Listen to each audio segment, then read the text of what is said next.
നമസ്കാരം. നമ്മളിപ്പം കുറച്ച് വീഡിയോസ് ഒക്കെ ചെയ്തു നമ്മളെ കിഴികളെ കുറിച്ചൊക്കെ. ഏറ്റവും സിമിലർ ആയിട്ടുള്ള രണ്ട് കിഴികളാണ് ഇലക്കിഴി, അതേപോലെ തന്നെ നാരങ്ങ കിഴിയൊക്കെ.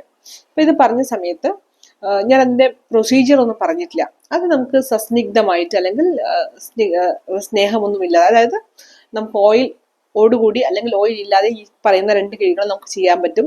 പക്ഷെ നോർമലി അത് കണ്ടുവരുന്ന മെത്തേഡ് എന്ന് പറഞ്ഞാൽ സ്നേഹത്തോടു കൂടി, അതായത് ഓയിൽ ആപ്ലിക്കേഷനോട് കൂടിയിട്ടുള്ള കിഴികളാണ് നമ്മൾ ചെയ്യാറുള്ളത്. ഈ കിഴി ചെയ്യുന്ന സമയത്ത് ശ്രദ്ധിക്കേണ്ട കാര്യം, ഫസ്റ്റ് നമ്മൾ മെഡിക്കേറ്റഡ് ഓയിൽ നമ്മൾ അപ്ലൈ ചെയ്യുന്നു നമ്മുടെ ശരീരത്തിന് എല്ലായിടത്തും. അതിനുശേഷം ഈ കിഴി ശരിക്കും കുത്തുകയാണ് ചെയ്യാം. പലപ്പോഴും നമ്മൾ ഉഴിയുന്ന കാണാറുണ്ട്. ഉഴിയാറല്ല, പകരം നമ്മൾ കുത്തിയാണ് എടുക്കാറുള്ളത്. ചെറിയൊരു ചൂടോട് കൂടി നമുക്ക് സഹിക്കാൻ പറ്റുന്ന എത്രത്തോളം ചൂടാണോ അത്രയും ചൂടോട് കൂടിയിട്ട് മെല്ലെ ഓരോ പൊസിഷനിലായിട്ട് റിതമിക് ആയിട്ട് ഇങ്ങനെ കുത്തി എടുക്കുകയാണ് ചെയ്യാറുള്ളത്. ഇനി ചില സാഹചര്യങ്ങളിൽ ഒരു ഒഴിച്ചിൽ വരുന്നുണ്ടെങ്കിൽ തന്നെ അത് ഒരു അനുലോമഗതി, അതായത് നമ്മുടെ രോമകൂപങ്ങൾ എങ്ങനെയാണോ അതിന്റെ ഒരു ഡയറക്ഷനാണ് നമ്മൾ ഒഴിയാറുള്ളത്. സാധാരണഗതിയിൽ കിഴി കുത്തി പോകുന്നതാണ് കാണാറുള്ളത്. സിറ്റുവേഷൻസിനനുസരിച്ച് അല്ലെങ്കിൽ കണ്ടീഷൻസിനനുസരിച്ച് അത് വ്യത്യാസം വരാറുണ്ട്.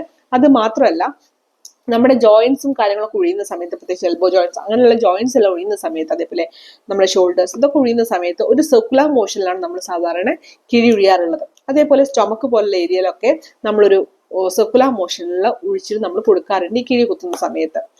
പിന്നെ നോർമൽ ഡ്യൂറേഷൻ എന്ന് പറഞ്ഞാൽ 30 to 45 മിനിറ്റ്സ് ഒക്കെയാണ് നമ്മൾ സാധാരണഗതിയിൽ ഒരു കിഴിയുടെ ഡ്യൂറേഷൻ എന്ന് പറഞ്ഞാൽ നമ്മൾ വെക്കാറുള്ളത്. അപ്പം ഒരു ബേസിക് ആയിട്ട് കിഴിയുടെ നരക്കിഴിയും ഒരു ബേസിക് ആയിട്ട് എങ്ങനെയാണ് ചെയ്യുന്നത് എന്നുള്ളൊരു ഐഡിയ നിങ്ങൾക്ക് ഈ ഒരു വീഡിയോയിൽ കിട്ടിയിട്ടുണ്ടാവും. പിന്നെ ഇത് രണ്ടും തമ്മിലെ വ്യത്യാസം, അതുപോലെ തന്നെ ഇത് എങ്ങനെയൊക്കെയാണ് നമ്മുടെ ശരീരത്തിൽ ആക്ട് ചെയ്യുന്നതെന്നൊക്കെ ഉള്ളത് ഒരു ഡീറ്റെയിൽഡ് വീഡിയോ ഞാൻ ചെയ്തിട്ടുണ്ട്.